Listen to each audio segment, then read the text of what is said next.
За SV подкастын ээлжтнийг дугаар тэгээд та бүхэн бүгдээрээ харж байгаах тэгээд ямар ч сан азаагч маань аз жаргалагч маань part 1-ээ дууссан л одоо 2-оо хийх гээд хүрэлцэн ирсэн байна. За ирсэнд баярлалаа гэж. За дахиад урьсанд баярлалаа. Ямар ч гэсэн нөгөө нэг part 2-ыг хийвэл манайхан комент чир гэсэн маш олон хүмүүс комент өгсөн байлээ. Тэгээд part 2-ыг хүлээж байгаа хүмүүс бас их байгаа бах гэсэн хүлээлтээр л орчлаа. Мэдхгүй тэгээд одоо үзчих юм уугүй ч юм уу сайн мэдэхгүй л байна. Тийм тийм ямар ч байсан л амлалт өгсөн 2 дугаар орё гэдэг тэгэл ярилцгаая. Тий яриагаад дуусгая. Тий. За азаагч сонь сайхан юу вэ? За ямар ч он гарчлаа. Тий. Сая өнгөрсөн жилд юу хийж бүтээв? Ямар хуу жилүүд өнгөрөв сая 2025 онд. Ингэж яриагаа эхлэв. Тий нөгөө 25 оноо бид нар дүгнэхийн тулд эхлээд нөгөө зорилгоо харах хэрэгтэй. Тий 24 онд бид нар юу бичижсэн ингээд. За тэгээд ер нь бол бүх зүйлээрээ давуулан биелүүлсэн гайхалтай сайхан он байлаа 25. Баяр хүргэе. Тий маш олон гэр бүлүүдэд туслалаа яг сэтгэл зүйч хүнийхээ хувьд. Тэгээ нөгөө шүүхт сүлд ажиллаж байсан шүү дээ. Шүүхт ажиллаж хүртэл маш олон гэр бүлийг эвлэрүүллээ, эвлэрлийн гэрээ байгууллаа. Зөвлөгөөнийхөө өрөөгөр маш олон асуудад зөвлөгөө өглөө. Тэгээд манайх 24 оны 10 дугаар сараас эхлээд нөгөө бүлгийн уулзалт гэдэг зүйлийг зохион байгуулдаг болсон. Бараг л Монголд анх удаа гэж хэлчихвэл яд юм болоо тий. Одоо нөгөө гадаад кинон дэр гараад ингээл тойрд суугаад тий ярилцдаг мөн үү? Тий. Тэр үйлчилгээг яг оруулаад ирсэн шүү дээ. 14 хоног тутамд нэг удаа. Тэгээд нэг 14 хоногт нь дан ирчүүдэд зориулсан эрэгтэй хүмүүс. Дараагийн 14 хоногт нь дан эмэгтэй, дараагийн 14 хоногт нь эрэгтэй эмэгтэй холилдож оролцож байгаа. Ингээд бүлгийн уулзалтыг маш хямдхан өртгөөр маш үр дүнтэй гоё уулзалтыг зохион байгуулдаг болсон. Яг бүлгийн уулзалт за хоёул эндээс яриага эхлэх гэж. Хоёулаас ярих маш олон байгаа шүү. Яг амжих нь үгүй юу би сайн мэдэхгүй байна. Азаач бүлгийн уулзалт гэхээр одоо нөгөө нэг гадаад кинон дээр хөвчлэн гардаг шүү. Ингээд хүмүүс ирээд асуудлаа ярьдаг. Тэгээд тэрнээсээ яаж даван тууснаа ч юм уу эсвэл ингээд тэрийг яаж шийдэх үү гэдгийг хамтдаа ингээ ярилцаж ингэдэг. Тэгээ өөрсдөө кейсийг гаргаж ирдэг ярилцлагууд гэж ойлгож болох уу? Мөн яг наадах чинь.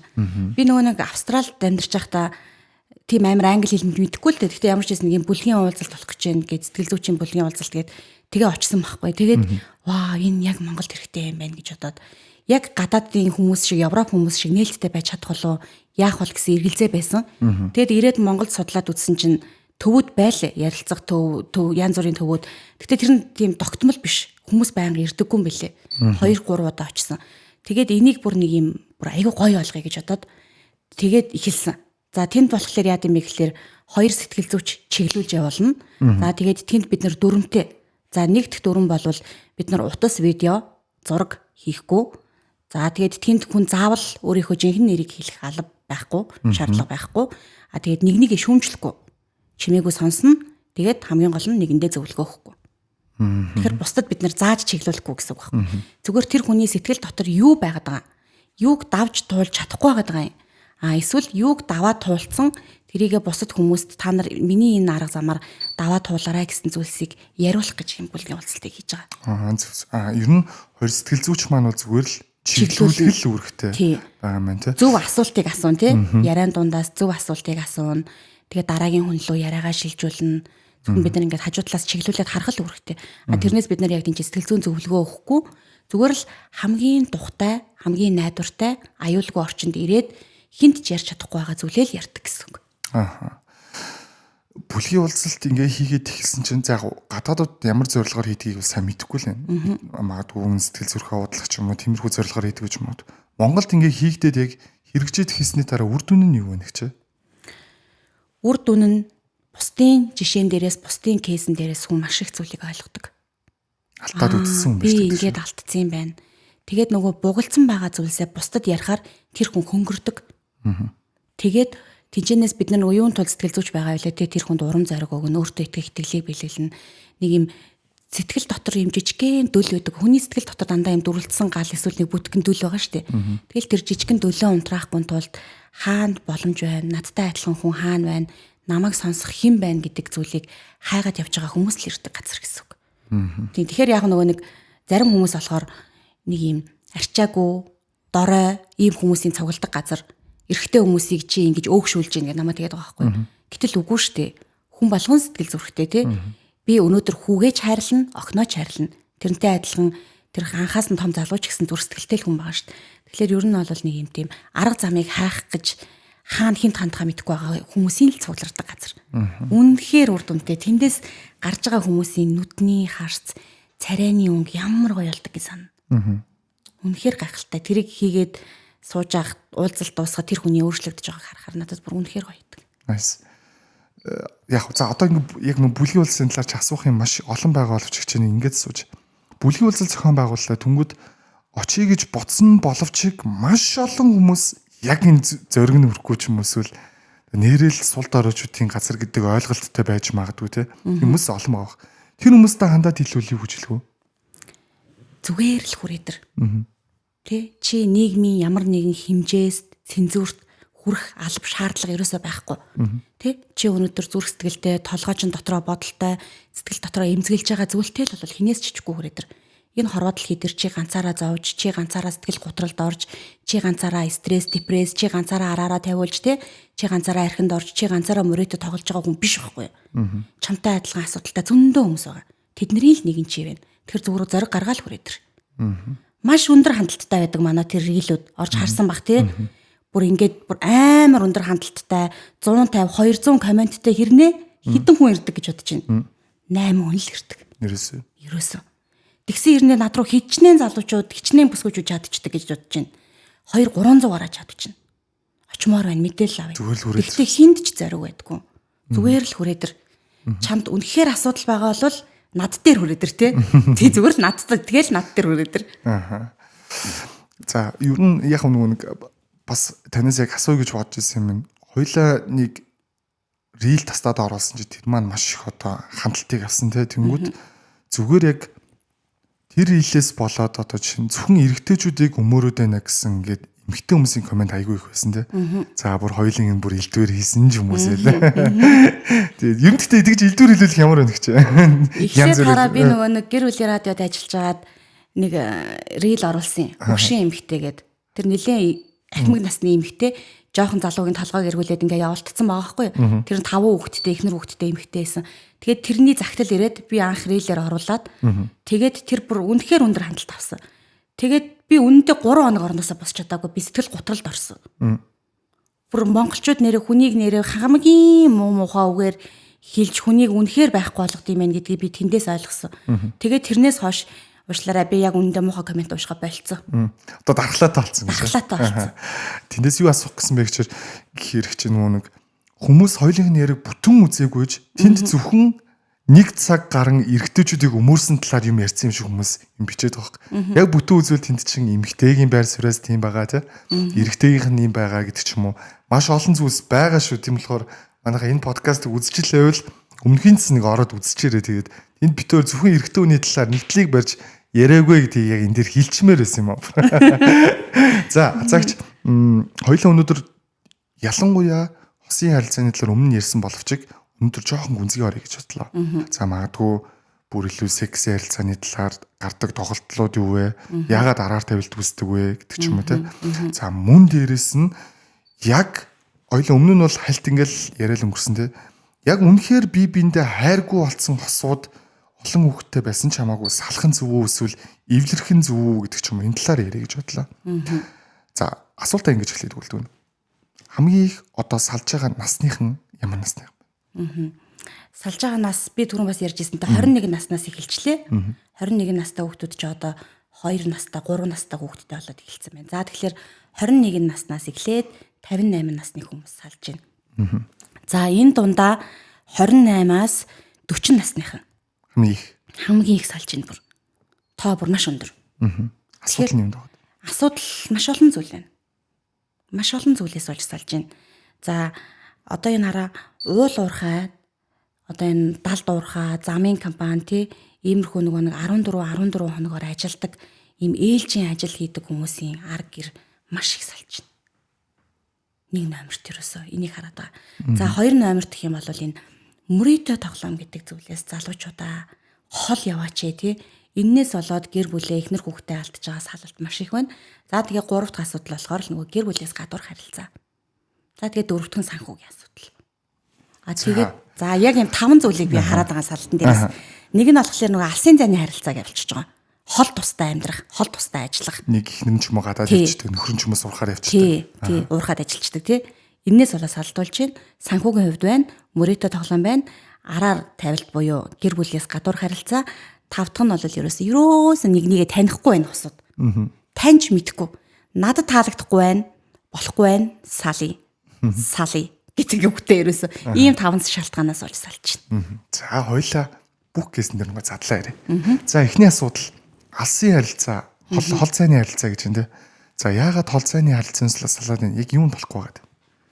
Энэ нөгөө нэг манайхан чинь нэг юм бие холдвол сэтгэл холдно гэдэг. Тэр зүгээр л худлаа үг юм баг гэсэн чинь бас үнэхээр байдаг юм байна. Яалтж байхгүй эмэгтэй хүнд хайр, халамж тэг хин нэг нь туслах хүн ингээ зайшгүй хэрэгтэй болчиход идэг.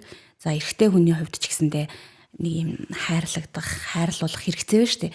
Тэгээ хин хинт нь ингээд алс хол байгаад ирэхлээр ялж байхгүй гармоны асуудал, секс, бэлгийн харьцаа энэ бол айгүй олон зүйлсээс болоод салт болж байгаа. За дээрээс нөгөө нэг алсын зайны харилцаанд чи үл итгэлцэл гэдэг зүйл маш их байна.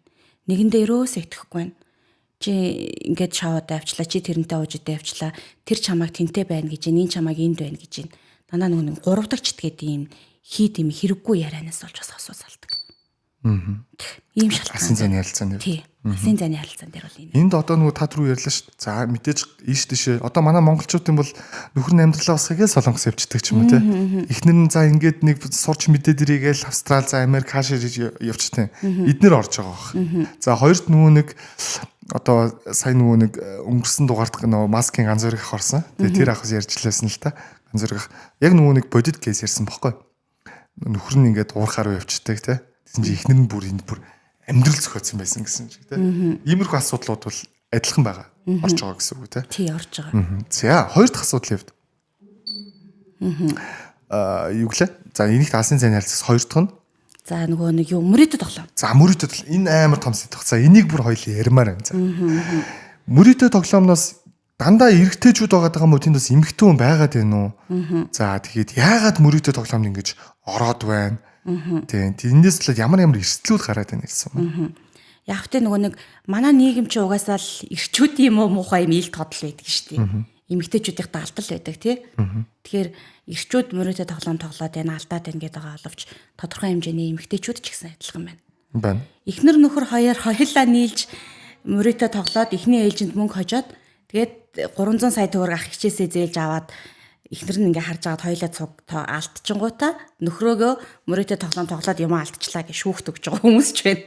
Тэгэхээр хамтарч ерөөсөө эрэгтэй эмэгтэй гэх ялгаа алга. Тэгээд мөрөөдө тоглоом гэдэг чинь өөрөө альва зөвлөлд маш ихээр донтох тэнтээсээ ас жаргал кайф одоо тэр нөгөө нэг янз бүрийн даавруудыг мэдрээд ахаараа тэрэндээ улам донтоод байна л гэсэн үг. Тэгэхээр эн чинь ерөнхийдөө бол сэтгцийн өвчин шүү дээ. Өвчин байхгүй далд хэлбэрийн өвчин. Наана ингээд нэг хүн л тоглоол тэр хүний толгойн эргээд байгаа юм шиг боловч эн чин цаагаараа өвчин тусчаал тэр өвчнөдөө шаналаад явах. Ингэдэг гэсэн мөрөөдө тоглоом болохоор сексихээс за гоё хоол идэх аялахаас бүр хэд дахин илүү юм допамин ялгаруулж байгаа тийм. Нөгөө төвшин юм чи ярьсан байсан шүү дээ тий. Тэр допамин л маш өндөр ялгардаг учраас яг тэр мэдрэмжийг авахыг л хүсэж байна. За тэгээд тэрнээс болоод тест амар их өрөнд орж байна. Орон сууц, хашаа, байшин, хүүхдийн хадгаламж ерөөсө тавьж болох бүх зүйлийг залуучууд ер нь тавьж байна. Тэгэл ард нь тэрийг даван туулна гэсэн итгэлтэй хэдэн эмэгтэйчүүд үнэхээр дийлэхгүй байгаа юм чинь өөр хүүхдүүд одоо нөгөө дам тамхиталт гэдгийг бид нарыг мэдэн штэ тий. Нэг хүн тамхиталт бол хажууд нь байгаа нь адилхан хорддог. Тэрнтэй адилхан энэ донтолт гэдэг чинь өөрөө гэр бүлийг тэр чигээр нь бүр дамаар нь ингээл бүгдийн сэтгэл зүүн хямрал, гутрал, стресст оруулж байгаа хүчин зүйл болчиход байна л та. Тэгэхээр тэр бүх юмны цаана нөгөө л нэг салалт.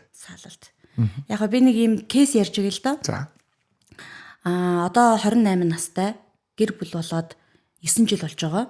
Эхнэр нөхөр хоёртой уулзж байгаа. За тэгээд нөхөр бол ерөөсөө бараг 300 сая төгрөгөөр тоглосон. Охин бол боломжтой айлын хүүхэд. За тэгээд нөхөр тоглодог, эхнэр бүх өрийн даралцдаг. Одоо бити тоглоорой хараа бити ингээрэй. Тэгэл ерөөсөө ажил хийлээ цалин байхгүй. Тэгээ сүулдэ эхнэрийнхаа нөгөө регистрийн дугаарыг л мэддэг байхад одоо ингээл мөнгө төгрөг авчдсан юм байна шүү дээ. Нөгөө нэг юу гаргасны аппликейшн эдрээс тийм аппликейшны зээл, банкны зээл, банк үсгийн зээл тэр эмэгтэй тэр маш их хэмжээний өр үлдээд тэгээд тэднийх ингээд 2 хүүхэдтэй болоод нөхөр ингээд 10 жил тоглолцож байгаа. Тэгчингүүт ихнэр салах гад ирж байгаа. Тэгээд бүх процессыг ингээд яриад би ингээд өрийн дарсан гэд. За хамгийн сүүлд нөхрөөс сууж байгаа байхгүй. За чи одоо тоглоомоо болиё гэж бодож байна уу? Одоо яая гэж бодож байна. Гэр бүл чи ингээд дээсэн дөрөн дээр ирчлээ. Одоо 35 сая төгрөгийн зээл үлдсэн байна. Одоо яая гэж бодож байна гэдгсэн чинь. Яг хөө би угаасаа тоглоно. Тэ? Би тоглоно. Чи яагаад тоглоно гэхээр би алдсан мөнгөө эргэж авахын тулд тоглодог. Тэгэл их чи ингээл тоглох битэл зүгээр ингээл тэр чааш ингээл дан гэл нэг мессеж ирээл нэг юм очихоор ингээл дуугарч муур тийм шиг. Тэр дууг сонсохоор би ингээд баг сексигээ дур тавьж байгаа юм шиг тэр мэдрэмжийг би тэр дуунаас нь сонсдог гэж байгаа байхгүй. Тэгээд эхнэрээ ингэж хэлж байгаа шүү дээ. Энэ одоо их зантай болоод байгаа энэ жоох юм. Би энэ их багада ямар ч амьдрал үзээгүй. Би одоо энийг ингэж жоохон зовоож байгаа. Өр мөрд харуулж ингэж зовоож байгаа. Би энд амьдрал үзүүлж байгаа байхгүй. Одоо чи тэгээд тоглох уу эхнэр хүүхдээ авч үлдэх үү? Их чи би тоглоно. Одоо эднэр ингээд надгүй угаасаа амьдарчдээ юм чи ингээд амьдарч болго би тоглоно. Ингээл гэр бүлээс салгал явчих шүү дээ. Энд дээр гэхдээ яг сэтгэл зүйчүүднээс тэр хүн тоглоно гэвэл ямар ч юм ярих шаардлага байхгүй шүү дээ. Байхгүй шүү дээ. Тэгэл за ер нь бол донтолт гэдэг чинь бол өвчин шүү. Тест хэцээ өвчин. Чи ингээд өөрийгөө сэмүүдтэй авчиад ингээд үзүүлээрээ энэ зүйлийг ингээд хамтдаа давж гараарай. Гэхэд л би галзуу биш л гэдэг. Тэгэл бид нар нөгөө хамтрагчд нь эмгтээдэн ч юм уу эрэгтээдэн ч юм уу тий дам тоглолтод өртсөн сэтгэл санааны хямарсан тэр хүмүүст л зөвлөгөөгөө хөл уулзалтыг дуусгаж байгаа. Үгүй хэцүү штэ. Энд дээр очиж байгаа нь болохоос очоогүй маш олон байгаа. Байлгүй яах вэ? Гээл хүүхнүүд ч уйлал ороод тэр нөхөр тоглолчлаа гэл. Нөхрүүд бодож байгаа ч юм байхгүй. Хэцүү идэм юм шиг үлээ. Тинээ тэгэл аригч нэг босч байгаа юм хэцүү тий. Гэл тэр хүн ч гэсэндээ нөгөө 10 сая төгрөгөө 20 сая олгох юмсан ядаж 10 саяар нь буцаага олоо авчих юмсан тэгэл тоглолчлоо ойлгүй тий. Тий. Би нөгөө нэг түрүүчийн подкастн дээр ярьлаа. Казинод 2 хонсон гэж. Гүү. Яриаггүй шүү дээ. Солонгост очиод казинод 2 хонсон шүү дээ их чинь. За. Тэг яагаад гэхэлэр хүмүүсийг хэрхэн яаж донтдгийг. Бүр яадгийн гэдэг. Судалгаа маягаар утсан. Тий, ингээд тестэл гэж. Гэсэн чи би тэнцээ өдрийн 10 цагт орсон байдгийн. Тэр казино чи 2 цаг болоод нэг хоол өгд юм бэлээ. Тэгээ хоол өгвөл ус ундаа нь үнгүү тэр дотор. Тэгэл ус ундаа угаал тоглох мөнгө байвал тоглоол хийсэл тэгэл юу илээгэл цаг харсан чи шөнийн 12 болсон юм чи. Тий. Тэрэн дотор цаг хугацааш тэгж өнгөрд юм бэлээ. За тэгэл орж ирээл дам монголчууд заяа тэр сөөвөлдсэн казинод. Тэгэл хүмүүсийг яаж мөнгө алдаж, яаж уйлж бүх зүйл инүүдээрээ харсан. Хүн нэр үнэхээр хэцүү болд юм шиг байлээ. Энд гэдэг одоо яг хоёул ажилт үн тэнтгүүл яригдж байгаа сэдв байна те. Үнэхээр сая нэг эмхтэй бас шүглүүлээлээ штэ тий лаваар тий. Яг үнэ тэгсэн тий. За юм байна. Манай ирчүүд гэхдээ энэ дээр бол амар том алдчихж байгаа шүү. Миний найзуудсан байна. Тэгээд үнэхээр үг хэлээд заримдаа нэмэргүй те. Энд бас яг ямар арга хэмжээ авах нь мэдэхгүй нь хуулиараа яаж зохицуулах мэдэхгүй л байна л та. Тэгээд одоо нэг учрал сайд чинь нэг хууль гаргасан чинь тэгэл одоо ч гэсэн гэл VPN-ээр ороод ингээд тоглолтгол юм шиг үлээ арга ивэн олоо те. Одоо залуучууд битгий хүүхдүүд ороод эхэлсэн байна. 10 жилийн хүүхдүүд. Мөрөтө тоглоод. Мөрөтө тоглоомд. Хөх. Тоглоод эхэлсэн. Бишхиний мөнгөөрөө. Тэгэл одоо тэд нар чинь 100 200 мянгаар орцсон ба шүү дээ. Тэгэхээр олдог гэж байгаа байхгүй хамгийн гол нь олдог. Олдъё маа ихчээ. Олдог болохоор тоглолт юм аа. Тэгэл аав ээж нь мэдчихээн гэсэн чинь манай аав мэдт юм аа. Ээж мэдт юм аа. Аав ээжээс мөнгө аваад тоглоод эхэлсэн ба шүү дээ. Тэгэхээр чи энэ залуу үедээ бид нар юу үзүүлээд юу үлдээгээд байна тий. Ер нь ингээл маш том хуулийн чанга улсууд бол мөрөөдө тоглоомыг хаацсан шүү дээ. Ядчил улсынхаа хүмүүсийг өөрсдөө нь оруулдаггүй шүү дээ казино тийм биз дээ. Гэтэл манайхан өөрсдийнхөө мөнгийг өөрөөсөө аваад яваад байна шүү дээ. Тэр чин нөгөө юу рубль юм уу доллар болгоод гадагшаа мөнгө өгөөд байгаа шүү дээ тий. Тэгэхээр одоо нөгөө 10 жилийн хүүхдүүд тоглож байгаа шүү дээ. Тэнгүүд тэр хүүхдүүд ирээдүйд одоо нөгөө чадварлаг боловсон хүчин болохын оронд амар хэлбэр аргаар мөнгө олох гэдэг л сэтгэхүйтэй хүмүүс бэлтэж байгаа шүү дээ. Тийм шүү дээ. Тэр хүмүүс сурахыг хүсгүй, ажил хийх хүсгүй л болох. Тэгэл сая тэр сэмүүд дээр эмчлүүлэгчдийг яргалж гин гээл те нэг юм бас ингээл бас л нэлийн бүүн боллоо ш. Тэгэл тэнд ч гэсэндээ нүрээ нуучаад ярилцлага өгж байгаа хүмүүс дандаа жоох хүмүүс байгаа шүү дээ. Би 16-тай, би 18-тай. Тэгэхээр чин тэр имлэгт хичнээн хүүхдүүд тэгж донтсон байдалтай очиж байгаа бол бид нар мэдэхгүй байгаа байхгүй юу? Мэдэхгүй юм ард зөндөөл болчих. За. Мөрөдө тоглоомны яриаг ингээд яриад дуусах бах те. За хоёлаа түр ингээд ирэх хоёлын шийдэх асуудал ч биш байх уу гэсэн. За 3 дахь асуудал. За 3 дахь асуудал нь маань юу гэж ярьлаа хоёлаа? Гэр бүлээс гадуур харилцаа. За энэ дээр ярилцвал. За энэ дээр бас маш том сэдв баха энийг одоо. Энэ бол нөгөө нэг хүмүүсийг дандаа талцуулдаг тий. Ингээд хэрэлдүүлдэг сэдв штэ. Тэгээд одоо хэцүү дээ. Одоо 10 жил явуулдсан л гин 6 8 жил явуулдсан дахиад хүүхдүүдийг гаргацсан гэл тий. Ийм зүйлс маш их байна. Тэгээд бас л нөгөө нэг ил байдаг нь эрэгтэйчүүд, даалт байдаг нь эмэгтэйчүүд. Тэгэхээр араар тавилт гэдэг зүйл маань ерөөсөө эрэгтэй хүндч байна, эмэгтэй хүндч байна. Аль нь л байна. Дүүн өчтөрхөн дүнгийн сая улсын хурлын нэг энэ гэр бүлийн гадуур харилцааны талаар нь хууль баталгаад яваад нэг юм ярьсан юм байлээ тий. Би яг энэ дээр танд асууч маань. Улсын хурл энийг шийдэх боломжтой юу гэсэн юм. Хуулинд оруулаад бол болно шүү дээ. Болно гэж юу? Тий. Тэгээ үнэхээр за нэг хүн нэг эрэгтэй хүн, нэг их нэртэй, нэг эмэгтэй хүн, нэг нөхөртэй байна. Гэр бүлээс гадуур харилцвал ийм одоо юм торгуул ял шийтгэл идэлнэ гэдэг хууль баталчихлаа тий. Түнгүүд хүн сэтгэл зүгээрээ яг хайргүй үнтэйг хүчээр хамт байх хэрэгтэй болчоод байвал яах вэ гэдэг чинь. Тэгвэл тэгээд заавал хуурч байрч ингээл те өөрийгөө ч өрөөлийг үр хөвтэйч зовоож явж байгаа энэ тухайга ярилцах хэрэгтэй байхгүй юу? За үнэхээр болохгүй байна тий. Одоо жишээ нь чиний энэ харилцаа хандлага чинь болохгүй байна. Надад үзүүлж байгаа итгэл чинь болохгүй байна. Хүндлэл чинь болохгүй байна. Чамтай байхад нэг л зүйл болохгүй байна гэж л тэрийг ярилцах хэрэгтэй байхгүй юу? Хоёлаа ярилцаад за тэгээ үнэхээр шийдэж чадахгүй бол мэрэгжлийн байгууллагт нь хандаад яваад тий одоо сэтгэл заслын эмчилгээ зөвлөгөө гэдэг зүйлд яваад ярилцаад юу нь болохгүй байгаа юу болох гээд байгаа гэдэг зүйлийг маш тодорхой зөв болгож ярилцаад тэгэл болохгүй бол наагаа тавьсан биш тийм биз дээ. Тэгэл шүүх шатныхаа байгууллагаар ороод аль биесээр салаад үнэхээр тэр хайртай одоо 3 дахь читгээддэг амьдраад явж болно шүү дээ. Нөгөө гэр бүлээс гадуур харилцааг яагаад хуульчлах гээд байгаа юм гэхээр нууц тийм үү? Энд дандаа нууцаар яваад үйл ажиллагаа болоод байгаа шүү дээ. Энийг л бид нар ингээд нэг юм журманд нь оруулахгүй бол болохгүй байгаа байхгүй. Бүр замбраагаа алдаад байна. Үнэхээр хайртай дуртай болоод яваад идэх юм уу? Одоо секст нь болоод идэх юм уу? Мөнгө санхуд нь болоод идэх юм уу? Залуу наснд нь болоод идэх юм уу? Тэр бүх зүйлийг ч гэсэн ялгах хэрэгтэй шүү дээ. Тэхийн тулд ямар ч байсан хууль бол чанга байх хэрэгтэй гэж бодож байгаа. Энэ тал дээр миний зүгээс бол тийм. Хуульчлаа тэгвэл энэ багаснаа гэж юу та бодож байгаа гэж зүв. Тий. Хинч торгуул төлөөл те ингээл улсад нэг хүнтэй явуулсныхаа төлөө улсад торгуул төлөөл байвал хэцүү шттэ. Тэгэхээр энийг ярилцаа шийдэл салах хүмүүс нь салаал амьдрах хүмүүс нь амьдрал жоохон үүрэг хариуцлагатай гэр бүл төлөвлөлттэй л болох хэрэгтэй байхгүй. Тэгэхээр энэ чинь ганц хууль чангалаад шийдэгдэхгүй л те. Бид энэ сэтгэл зүйн зөвлөгөө гэр бүлийн боловсрол гэдэг зүйлийг бид нар шатанд нь өгдөг байх хэрэгтэй, мэдээллүүдийг өгдөг байх хэрэгтэй, үнгөө сургалтууд явдаг байх хэрэгтэй те. Соёнгийн гэрүүлэх ажиллагаа л хэрэгтэй байна л да. Ер нь яг энэ тал дээр те. Миний хувьд тэгж бодсон. Би бас яг тэр хууль ингээ батлаад хилцэж байгаа талаар өчигдөрхөн л мэдлээ те. Тэгвэл яг улсаас нэг ингээл улс би болохоор ер нь жоохон юм улс төрийн үзэлтэн биш байхгүй юу гэчээ.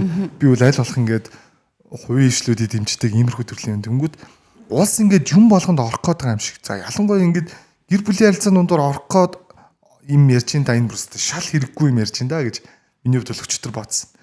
Хин тайртай болохгүй байхыг улс ямар шийдэх юм болоо да гэж миний хувьд бас бодол өчтөр. Энэ таны бас хуульчлах нь зөв буруу юу гэдгийг бас бодож үзэх л ёстой юм шиг санагдлаа надад. Яагаад их чинь ингэж бодож байгаа юм гэхээр яг энэ салбарт байгаа хүн биш байхгүй. Тийм л хэл та. Тийм учраас гадна талаас нь хараад ер нь бол мэдэхгүй. Яг дотор нь ороод ирэх юм бол энд чинь нэрэ хууль те зохицуулалт гэдэг зүйл байх хэрэгтэй юм байна. Одоо жишээ нь манай Монгол улсын хэмжээнд жолооч олгон өрүүлнийхээ ард гар утсаа барайл явж штэ. Хичнээн аваар гарч хичнээн осол гарч хэдэн үний аймнаас үргэж байгааг мэдэхгүй үсттэй. Гэтэл одоо Австрали улсад гар утсандаа хүрвэл $500. Тэ? Яруу $500. Ингээл камерт ингээл утсаар ингээл видео коллор ч юм уу ингээл ярьж байгаа харагдах юм ба шүү $500. Тэгээд ирэхлээр тэр олон сая хүнтэй улс оронд зам тээврийн осол баг, амь нас эрсдэх асуудал баг. Энэ хуулийн чанга байгаа байхгүй. Тэгэхээр зарим нэг зүйл дээр хууль чанга байх хэрэгтэй. А тэр тусмаа гэр бүл гэдэг чинь өөрөө үүрэг хариуцлага хүлээж байгаа хүмүүс шүү дээ, тий? Зөвхөн эхнэр нөхөр хоёрын асуудал биш байхгүй. Ураг төрөл эцэг их, үр хүүхэд ирээдүйд чинь хүүхдүүд нь үр хүнд дахиад хүнтэй суuna. Гэтэл аав ээж нь салцсан юм сарнцсан юм 1-р 2-р 3-р амьдралтайгээд хүүхдтэй хүн суухгүй бол яах юм гэх жишээний. Эний чинь дагаад гарах үр дагаврууд маш их байгаа байхгүй. Тэгэхээр хуульчлах бол шаардлагатай. Гэр бүлийн асуудлыг л. Бүр замбраагаа алдж байгаа заяа. Бүр үнэхээр амар. Олон юу л байгаа бах те. Байна. Шалтгаан л байгаа бах те. Гэхдээ үнэхээр гэхдээ би бол одоо чинь ингэж бодож байна за. Би ингээл үнэхээр л нэг хүнтэй ингээд суудсан чинь ч юм уу те тэр хүн ингээд надтай ингээд секс хийдгүү болч юм уу те эсвэл ингээд намайг ойлгодгүй би бол салахыг л хүсэн л те салах гэсэн чинь ингээд хууль намайг бомлоод байвал миний хувьд хэцүү л баг. Тийм. Тэгээд салах үнэхээр таарч тохирохгүй байгаа бол харин салж болно л гэдэг нь шүү дээ. Ер нь бол тий салж болно. Болохгүй юм бол. Лиг бол аль эрэгтэй эмэгтэйд айлтхан ингэж хуулиар хамгаалж хүүний өсөл сонирхлыг бол ингэж хүндэтгэнэ гэж. Хүндэтгэн. Шалтгааны яваад байгаа. Үнэхээр амьдрч болохгүй байгаа юм уу? За тэгвэл энэ чинь араар тавилт биш юм байна тий. За тэгвэл энэ хоёр хүн ингэж салж болох юм байна гэдэг ч юм уу нэг юм хууль нь гаргал байлгуудий. Тэр болгоныг сайн мэдэхгүй байна. Тэгээ нөгөө тэгсэн чинь би нас Амра Викли шоугаар л улсад юу болж байгааг нэг амралтын өдрөөр сонсдог байхгүй. Тэнгүүд манай эрэгтэй улс төрийн гишүүд гараа авцсан гинэ. Тэгээ нөө давхар гэр бүл тийчээгээд энэ гэсэн чинь саналаа өгөхгүй гараа авцсан гэсэн нэг тиймэрхүү бас орчонтой хөгжөнтэй ч юм уу тиймэрхүү яриас явчлаа л тий. За дөрөв дэх асуудлын хувьд хоёулын энэгдсэн ингээд төр зурдаа орхичдөө. Дөрөв дэх асуудлын хувьд санхүү мөнгөний асуудлаас л салж байгаа асуудал байгаа гэсэн тий. За энэ дээр чи яг бодит кейсүүд яг юу вэ? Одоо энэ дээр та нэг жоохон бодит кейс яриад за нэг ийм юм наслаа ингээд байна гэдэг юм байна уу? Одоо ер нь нэштэй тий. Эрэгтэй хүмүүс ажил хийгээд эмэгтэй хүмүүс ар гэрээ хариуцаад амьдраад байгаа байхгүй юу? Тэгээд эн чи яаж яана гэхлээр нөгөө нэг ер нь айл гэртхэн илүү их эдийн засгийн эрхтэй байна. Тэр нь жоохон даваа эрхтэй байгаад идэв штэ Монголын хэмжээнд. Тэгээд тэр хэрээрээ нөгөө нэг санхүү мөнгнөөс болоод илүү дутуу юм аа нөгөө нууц амраг юм руугаа өгдөг барьдаг. Тэгэл эмэгтэй хүнийг ингээл хараат байлгадаг ч юм уу иймэрхүү зүйлсээс болоод айгүй салж байгаа. Одоо яг энэ санхүүгийн асуудлаас болоод ирж салж байгаа хүмүүсийн ихэнх нь л эрэгтэйчүүд нь л мөнгө төгрөгөндөө асуудалтай байд юм уу хаашийн битгүй санхүүгээс олж амар их салах юм шүү дээ. Санхүү эдийн засгийн санхүүгийн дарамт сэтгэл санаа биеийн хүчрхэл санхүүгийн дарамт гэсэн гурван зүйл өндөр яваад байгаа юм. Тийм тэгэхээр нэг болвол хит их мөнгө олдог эмэгтэйчүүд бас байна. Тэгээ нөгөө хит их мөнгө олоод санхүүгийн эрх чөлөөнд хүрээд ирэхээр хажууд хүнийхээ үнэлэмж гэдэг юм байхгүй болчиход идэв юм болов. Тэгэхээр ер нь ингээд санхүүгээ хоёр талаасаа босгоод хамтдаа хичээгээд явал энэ санхүүгээс олж салах салт байх юм болов. Нөгөө нэг юм штий. Бид нар ч бол нэг юм олж байгаа мөнгөө л амьдралдаа хүргэдэг штий. Тэ байхгүй болвол за байхгүй тий гэж хүнээс зээлэл ингээл явж байгаа. Гэтэл нөгөө нэг хэтэрхий их мөнгөтэй, эдийн засагтай, тэрбумтай, хөрөнгө мөнгөтэй хүмүүсийн асуудал дагаад том байд юм бэлээ. Их хөө. Тий бид нар мэдхгүй. Хэдэн тэрбумаар нь ярьж орж ин мэдөө. Тий хэдэн тэрбумаар нь ярина. Харж үзээгүй, барьж үзээгүй мөнгө. Барьж үзээгүй тоо могийг мэдгүй мөнгө ярьж орж ирдэг. Тэгэхээр тэр санхүүгээс олж нэлээд олон хүмүүс. Одоо нөгөө нэг ингээд Баянгол хаан бол сонгой хайрхан дүүргийн шүүхт ажилладаг байхгүй юу? Ажиллаж исэн. Тэгэхээр одоо ерөөсө хаан уулынхны хэрүүл мөнгө тий Баянголынхны хэрүүл нөгөө араар тавилт мавилт тий сонгой хайрхан дүүргийнхэн хүчирхэл гэдэг жишээ нь. Йоо татт яа амар хэлж. Тийм байна. За одоо би наадхан дээр чи хоёр асуулт байна. Бид болохоор би ингэж харсан гэж. Одоо миний сайн найз тэгтээ бас сошиал нэлээ идэвхтэй өөрөө гой залуу байхгүй. Тэгээд найз хүнтэй баг 3-4 жил хамт амьдарч байгаа. Тэгээд одоо тэгтээ юу гэлтэй хүүхдүү. Надтай уулзахаараа нэг юм ярьдаг. Яг би ерөөс нэр мэрийг хэлээгүй шүү те найз. Найз нь бүр нэлээд том компанид удирдах зөвлөлийн ажилд хийдэг. Маш сайн мөнгө олдог. Манай найз болохоор түлхүү хувь өрөнгөтэй хийдэг хүн бохгүй. Одоо нэг 36 тэрийг ингээд зардаг ч юм уу ийм төрлийн миний найз байна. Тэнгүүд эмэгтэй хүн хит их эрэгтэй хүн шиг ингэж одоо санхүүгийн дарамтгүй болоод эсвэл ингээд бие ингээд хангалттай дахаараа хит ингээд хүчрэхэг болохоор жоохон буруу өвдөрдөг юм шиг эсвэл эмэгтэй хүн бас заавал нэг тийх гээд байх шаардлага байхгүй юмсан миний хувьд санагдсан.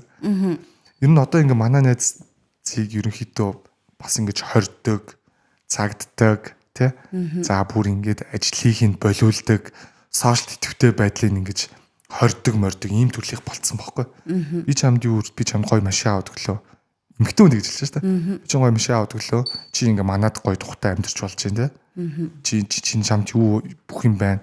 Чи ингээ зүгээр ингээд гэртээ бай. Тэ. Чи ингээд одоо чи ингээл миний ингээ хүрэлж дандаа медиа чиглэлд ажиллаж байгаа юм байна шүү дээ. Энд тэнд контент хийж байгаа залуучууд байгаа. Энд тэнд хипхоп дуу тэ шүлэг ингээ бичиж байгаа залуучууд. Бид нар чи ингээд өөрсдөө юм гадагшаага харилцаатай байх хүсдэг амар их.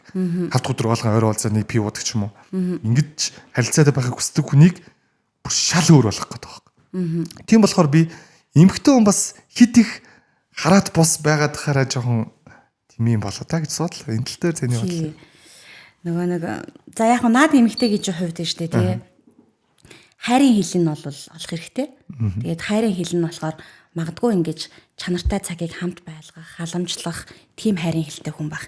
Тэгээд эрэгтэйгээ хажуудаа байлгах гэж магадгүй. Хайрын хилийн хувьд. Тийм бас нөгөө талаараа тэр манай найз болохоор маш олон эмэгтэйг хараанд байдаг байхгүй. Ерөнхийдөө бол юу амар гоё салаа байхгүй тийм. Тийм болохоор бас тэгээд миг байхгүй болчихоо. Бага. Таны чихвч чинь ядсан байна уу? Та энийг жоох хөдлөд. Тэгсэн үү. За мэдгүй. Надад бол сонсогд. За одоо орж ирж байна. Тий, нэг талтай бол хайрын хилэн тийм баг тий. Хардаад харамлаад тэг хажуудаа байлгах гэж магадгүй. За тэгээд нөгөө нэг санхүүгийн хувьд яг түрүүн би бас хэлсэн шүү дээ тий. Яг нэг юм ер нь нэг шүү дээ тий. Одоо ингээл гэр бүлүүдийг хараалаагаараа заяа.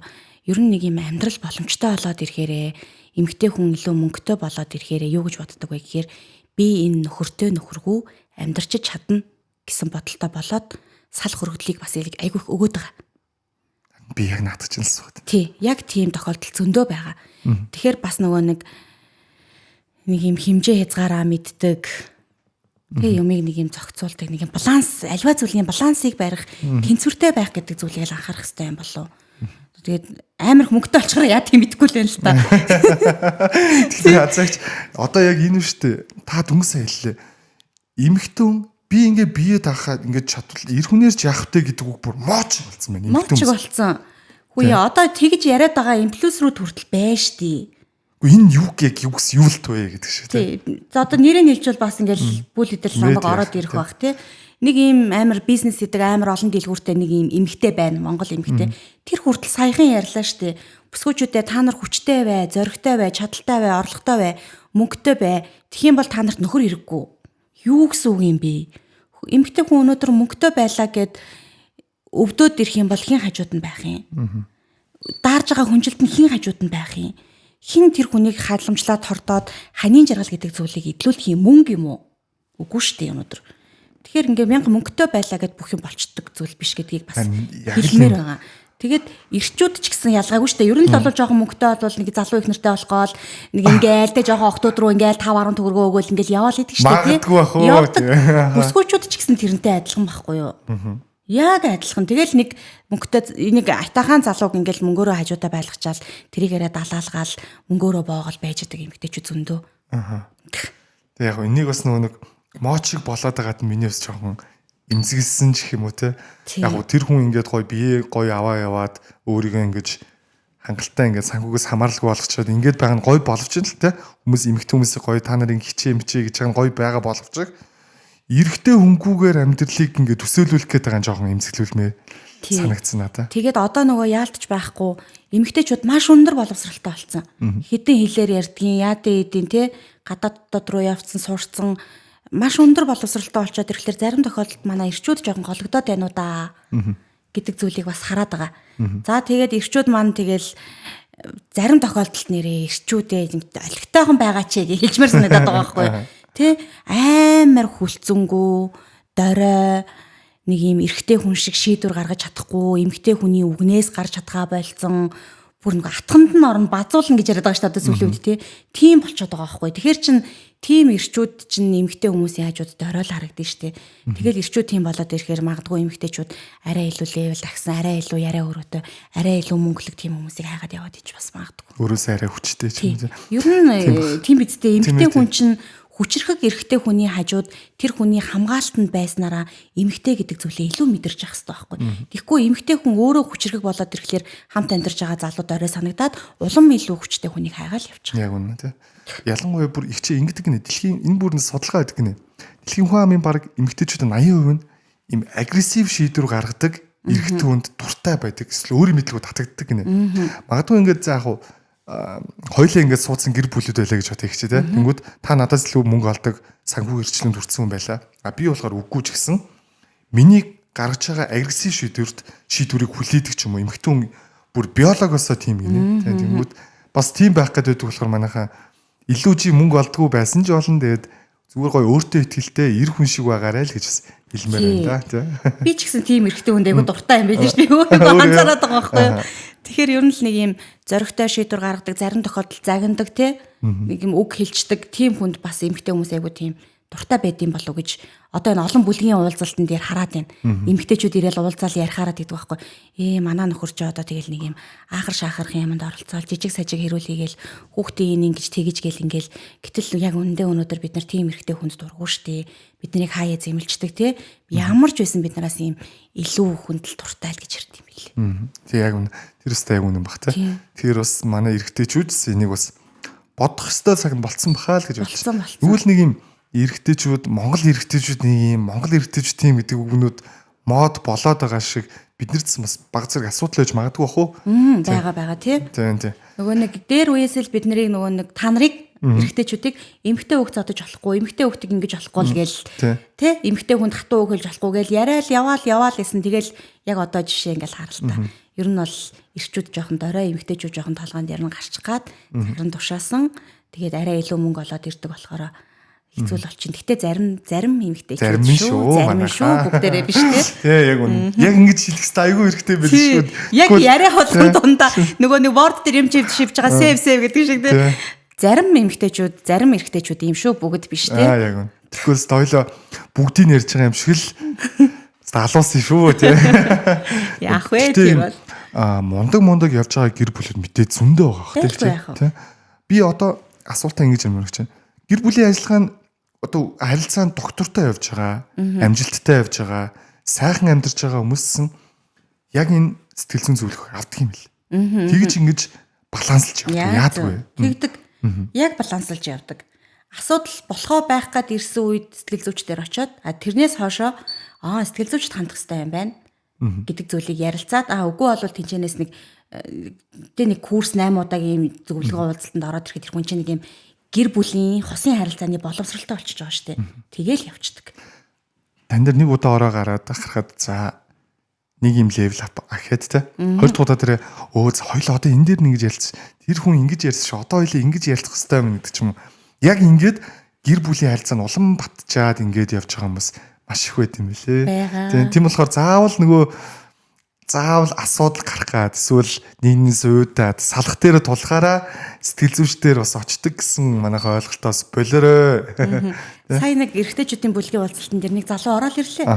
Тэгээ сайн байна уу та ажил сайн уу гэж сайн нэг л харсан хүн. Тэгээд бүлгийн уулзалтанд иржсэн байл гэсэн чи үгүй би танаас 100 ирж зөвлөгөө авсан гэх. Тэгээ таньж байгаа байхгүй. Тэгсэн чинь тухайн гэр бүл болохоор эхнэр нь эмэгтэйчүүдийн эмч ээлжээр ажилдаг. Нөхөр болохоор санхүүгийн боловсралтай хүн хэрнээ 2 жоохон хүүхэдтэй учраас UB Capital явдаг. Тэгээд хүүхдүүдэд цэцэрлэгтэн өргөж өгөөд орой эхнэрийн ажлаас нь аваад гэртээ авчирч өгчөөд тэгээд таксиндаа явдаг. Өглөө 6 цагт гараад явдаг гэх жишээний тий. Гэтэл тухайн хүн маань өөрөө нэг юм айлын ганц хүүхэд байж байгаа аав ээж нь өнгөрцөн. Тэгээд ийм ганцаардмал хүн байсан байгаа байхгүй. За тэгээ гэр болоод 10-аад жил амьдарч байгаа тэр хоёр.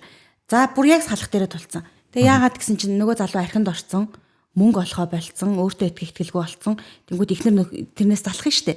Бүр яг салах гад ирсэн. За тэгээд би тэр гэр бүлд юу зөвлөгөө өгсөн бэ гэхээр за нэг номерт эмэгтэй нь болохоор олон хүүхэдтэй гэр бүл юм байна. Эрэгтэй айлын ганц хүүхэд байж байгаа. Одоо бүр орвол хідэр бараг ганцаараа шахав. Тэгэхээр ингээд энэ хүнийг илүү их хайрлах хэрэгтэй. Хүүхэд насндаа ийм асуудалтай байсан юм байна гэдгийг ихнэртэнд тайлбарлаж өгөөд за тэгээд ихнэрийг ээлжийнхээ ажлыг болоо. Тэ өглөө хамт ажилдаа яваад орой хамт ирээд орой олгон гэртээ цуг унтдаг бай. Нөхрийг болохоор чи ийм ганцаардмал хүн юм чинь ганцаараа таксинд битгий яв. Хамт олонтой ажил хий. Ажлаас бол мэрэгжлийнхээ ажилд ор гэд. За тэгээд тиймэрхүү зөвлөгөөнүүдийг өгөөд ганцаараа битгий ярих уу. Тэгээд нэг 20 сая төгрөгтэй гэж хэлсэн байхгүй. Тэрийг яах вэ? Салвал битээр хувааж авах гэж байгаа гэл. Тэгээд энэ мөнгө хадгал гэдэг нэг иймэрхүү зөвлөгөө өгөө явуулсан. Тэсэн чи тэр 6 сард ирсэн хүн байлаа над дээр. Тэгээд сая 11 сарын сүүлээр ирсэн чинь амар гой царайдс орцсон заяо. Тэгээд би танд баярлалаа хэлэх гэж ирсэн юм аа.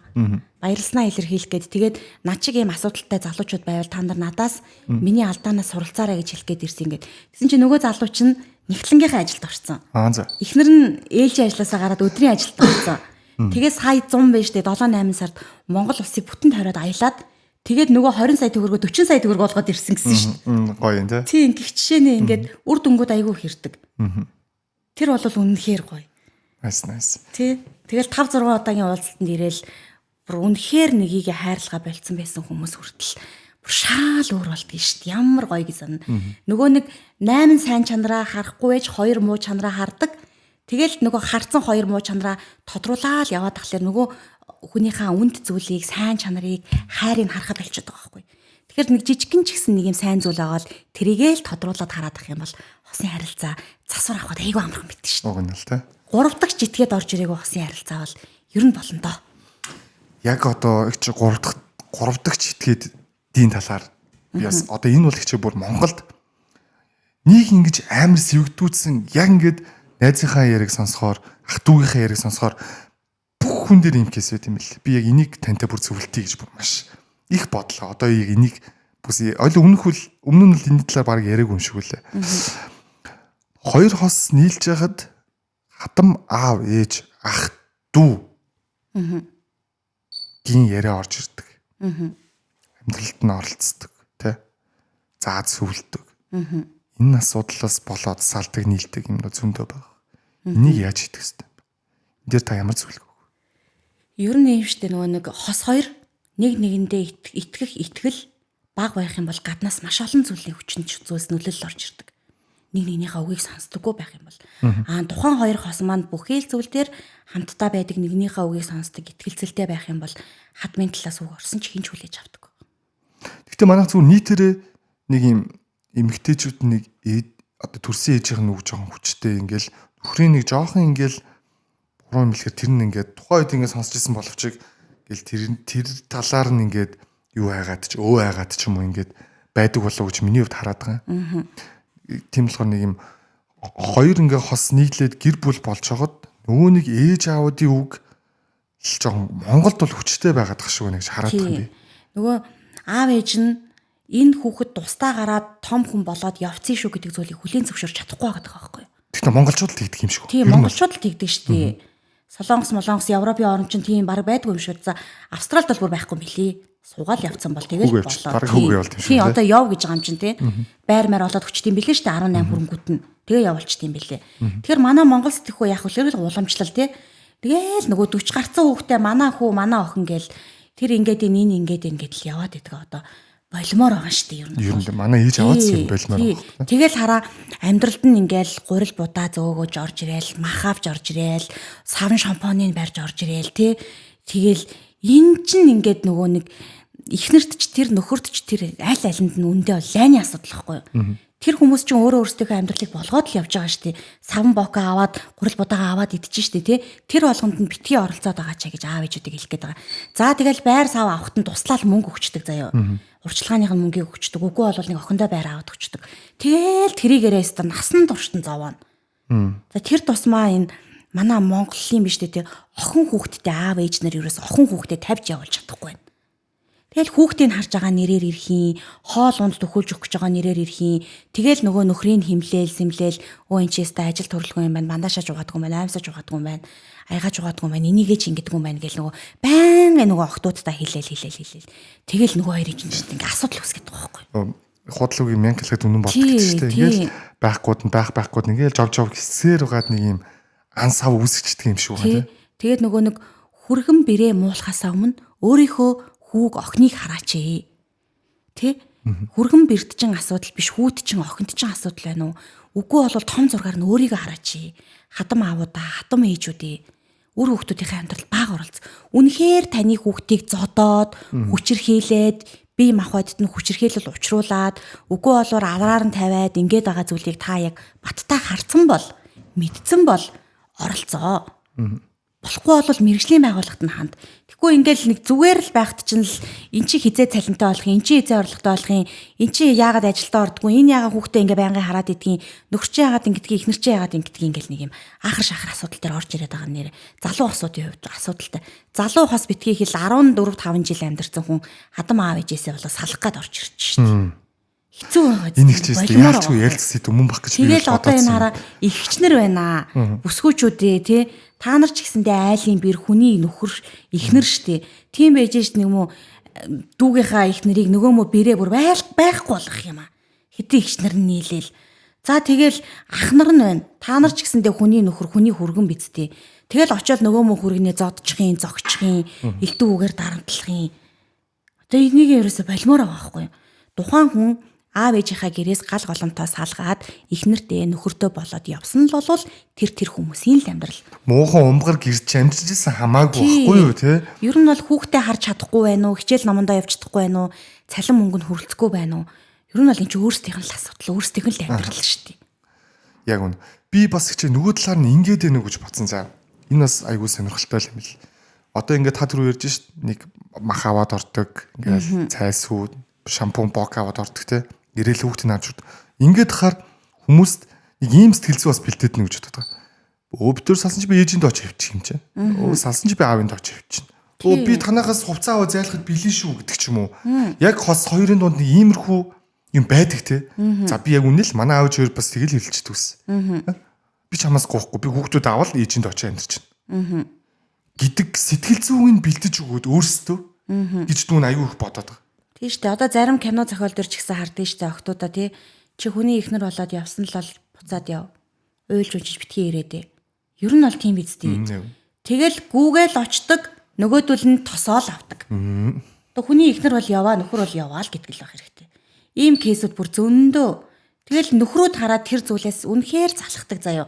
Нэг жоохон асуудал болонгууд уйлж унжаал хүүхдүүдээ аваад явцдаг. Цав илтэл. Тий бүх юмаа аваад явдаг. Тэгэл нөгөөх нь хэд тоноол очиод гуйгаал авдаг. Тэгээд ирэхэр чи нөгөө нөхрүүд чи хатан талтаа нэр хүндгүй болоод байгаа байхгүй. Хамгийн чухал зүйл чинь нэ штэ тий.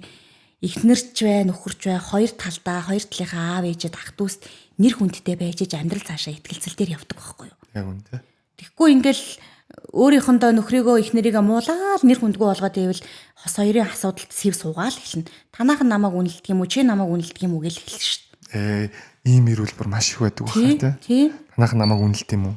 Танайх түнэр угаасаа л тийм бистэй гэл тий. Тэгэл нөгөө танаахан манаахан гэдэг хэрүүлээ одоо болмоорлого. Ер нь л нэг юм өрх тусгаарлаа л гараад явцсан бол болох л ёстой юм аа. Энэ тэгэхээр л нөгөө боловсруулаагааз гэр бүлийн боловсрал гэдэг зүйл толгойд нь байхгүй учраас л ингэж байна.